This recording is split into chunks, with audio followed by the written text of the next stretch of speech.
Hey, what's poppin', guys? Usually when an artist, 99% of the time, matter of fact, maybe 100, when an artist writes and records and tracks an entire new album or a new project or just something fresh, something just laid down, they will eventually insert all of the new stuff into their set list if they're on a tour, or even if they're playing live, or even doing one-off shows or guest appearances.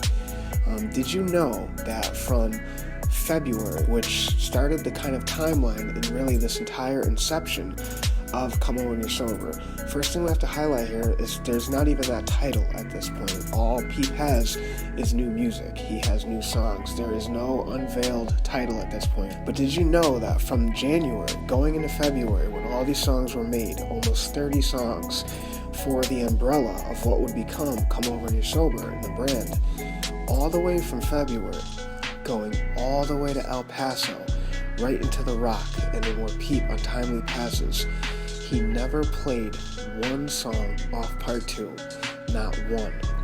Even Goth Angel Center, this was tracked in July. In the last 2 weeks of July, Peep spent 2 nights recording Goth Angel Center. He also did Black Jeep and another song that Fish and Ark forgot the title to. Did you know that shortly after he tracked that album, he was already promoting it? He was already premiering the music in Brooklyn in August. And then he went to Europe and he played the songs there. Did you know that when Gus came back to the US and did a full-fledged tour for Come On When You're Sober, the gas songs were already in repetition and were a permanent part of the set list. So when he went to Europe and then came back, right until his very last show in New Mexico, he played those songs right until his death. He never played one song off part 2. Now, when part 2 first came out in November of 2018, obviously you guys know, unless you were a Sasquatch living in fucking Aberdeen, Washington, under a rock, you would know that Smokeasac received hella backlash from this album. Not only was this kind of the follow-up to one of the best and biggest albums Peep's ever released, but this, we all felt like this was his baby. This was going to be his greatest, most epic, amazing, unforgettable sequel installment to one of his greatest bodies of work ever. So for that catalog to come out and it was completely tampered with and reproduced and so foreign to what the fans expected, when that album came out, it sounded so alien. It just sounded so different and worlds away from what we were expecting. He got so much backlash, but if you guys remember, he kind of put out this blanket statement that a lot of fans felt like he was just releasing something that was very padded to kind of protect himself and his own interest for tampering with that album. It was kind of like he just put out this blanket statement that, oh, well, Peep wanted me to change the beats, or Peep didn't like the songs. You know, towards the middle of the Come On When You're Sober tour, me and Peep had a talk on the bus about either scrapping all the songs, redoing them, or changing the beats. So, you know, that's his story. You know, he was going up and down the roads with Gus. We weren't. So, you know, who are we to say he's lying? It could be the truth.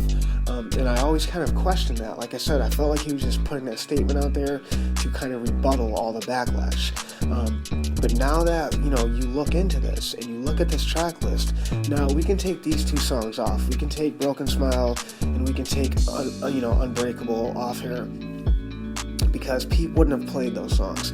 We can also take Life is Beautiful out of the equation, because even though Peep was playing like fucking really good classic songs from his early work, like Veins and Praying to the Sky, and a lot of good stuff from this era of music on his early entry level, those were classic lead singles for him at that time. So for those songs to kind of carry over into the present day of his touring career, that makes sense. But I don't think Peep would have played Life is Beautiful or Unbreakable or Broken Smile. So I can kind of understand him not playing those. But all these other songs, you would think Peep would have at least played those songs once. He never played any of them. When Peep played on the 25th of February at Nature World, he played almost all of the new songs for Come On When You're Sober. Again, there is no inception of this title yet. These are just all new songs that Peep made. But he played all the songs that he wanted to premiere. All these songs on part 2 were already recorded. That's why you hear White Girl. Peep, we can't count that as him playing that, because the minute the song accidentally went on, him and Tracy both told the DJ to change it. So if you think about it, that was the only opportunity he had in that present moment that it happened naturally, where he could have played a song off part 2. We have to understand there was no part 2 at this point. This was just all new shit. But that was his opportunity right then and there on stage with the song playing. And what did he do? He had the DJ change it. So it's just very interesting to think about. And it's also this kind of new dynamic to this Wonderwall of if Smokeasac really is telling the truth, Peep did not want these songs to come out, or he wasn't comfortable with the way they were at that point in his career as he was maturing and developing. We have to understand, Peep went from recording all of these songs, all of them. He recorded all those songs in January, but he was adding on new stuff going all the way to April. I believe after April, he didn't record anything for Come On When You're Sober. It was done. He was already going into new stuff with GBC, and obviously he got into the Gas timeline in July. So I'm pretty sure from April moving forward, the last thing Peep was thinking about was songs for Come On When You're Sober. And then after Gas, he went right into the Diamonds timeline. That session was booked for the summer, but those guys only ended up working for the entire month of August. And who knows, they could have worked in June, they could have worked in July, they even could have worked earlier than that, because there's a photo with him when Peep still had his long hair in May. So I don't know how much music is really there or when those guys worked, but we do know that the footage that Max shot was in August.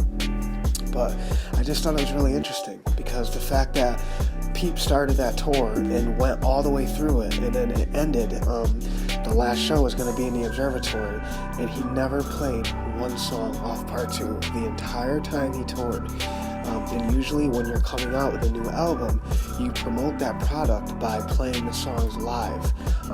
This is how you get the fans vested into your new material, and you're keeping them tapped in and tuned in to what you have coming. And this is why, after he recorded Gas, within 2 months, he already had those songs on a touring set list. So I just thought it was really interesting. For whatever reason, he did not take the part 2 songs and ever put them on a set list. He never played one of them, guys. Can't count White Girl, because it came on and it instantly was changed. He did not put the mic up and sing any lyrics of that song at all. It just came on. I think the DJ, it'd be really interesting to see that playlist file from the Nature World show, because that might be the only actual image or a way to see and get some insight into what the entire Come On When You're Sober project initially was, because that playlist probably has all of the 25 new songs that Pete made. At this point, there was no part 1, there was no part 2, there was no album title. It was just all of his new stuff. We know it was recorded in January because he played all of those songs in February. And he also, in February, did an interview with Ham Radio, and a fan called up and asked him about Runaway. So you have a fan asking him about a song that's going to be on part 2 before part 1 is even out. So it's just very interesting. And again, this entire collected inception of Come On When You're Sober is not existent at this point. It's just new Lil Peep. So it's really cool to kind of get an insight into when these songs were made, and to know that Peep had black hair in the beginning of January. So December and January he had black hair, and he dyed it half black and half blonde by the end of January. So to know that Peep was recording these songs so early in January and then debuting them in February, he had them all done. It just makes you wonder why he never played anything from part 2 live. And it's just weird, because if you're going to come out with that as your next album or a project for a future release, you would play those songs live. But Pete was already doing other albums after that and playing those songs live, but not those ones. It's just very interesting. And even songs like Spotlight, that OG that Smokeasac and Lars did, that song is so fucking fire. If there's ever a song that when you hit play, it's like spending 3 minutes in a goddamn incinerator. I mean, the first time I hit play on that song, it's like sticking your head in a fucking brick oven. Just a fire song. So the fact that Pete never played that live is baffling. All these songs, even Leaning, that would have literally been a barn burner if he played that song live. So it's just very interesting, and I wonder, I just wanted to get your take on it and why you think that Peep never premiered any of these songs. Do you think he wasn't comfortable with them? Do you think they just didn't fit the vibe of his current just style and the where he was at this time in his life? But from when he started touring these albums, right up until El Paso, he never played one song off part 2. It's just very interesting. I do have a part 2 of this video where I want to do an individual dissection of the entire OG catalog, but as far as part 1, I really wanted to get fans caught up to speed and kind of insert this timeline in the inception of when this entire body of work originated. It's really cool to know that Peep was making these songs so early in his career. It really does kind of put a microscope on how fast he was developing and transitioning into this realm of amazing songwriting. And I also wanted to insert the narrative of how he never carried these songs over into a live environment. He never played any of these songs live. Now, it wouldn't surprise me if eventually we do see a piece of footage one day where he is kind of playing something, but it's just really interesting that he never translated them into a live environment. When he came back from Moscow, he did premiere the songs on Instagram, so he was proud of them and he was sharing them with his fan base, but he never played them live and he never really promoted them on Twitter like he did with other albums. And the versatility on this body of work is amazing.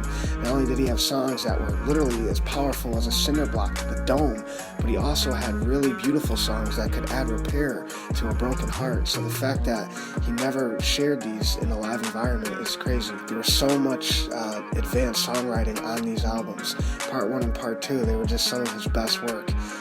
There was harmonious perfection, there was this great vocal ability by Peep, and just stellar production by Smokeasac. So it's really sad to see all the opportunities that Peep was robbed of. Even like doing an unplugged, he had so many songs that would have translated beautifully on an unplugged. Even if he did unplugs on his own tour, just an acoustic night, it's just really unfortunate that we'll never get to see that kind of dynamic to his artistry. But I'll catch you guys in part 2. I'm out of here. Peace.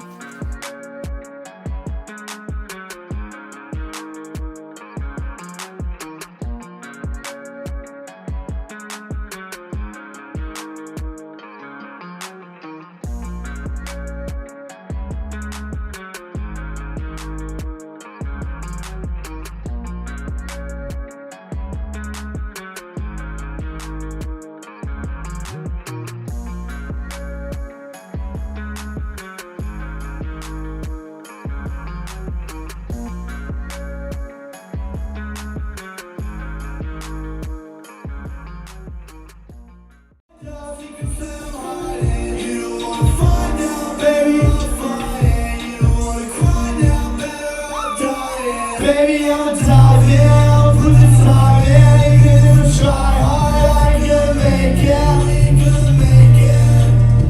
Goth Boi, we can make it.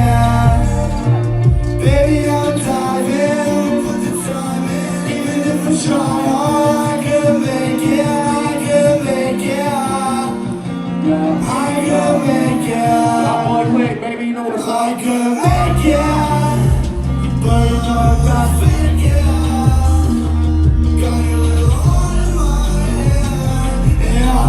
Break it, I can make it. Goth Boi, baby. No, I fake it. I got it.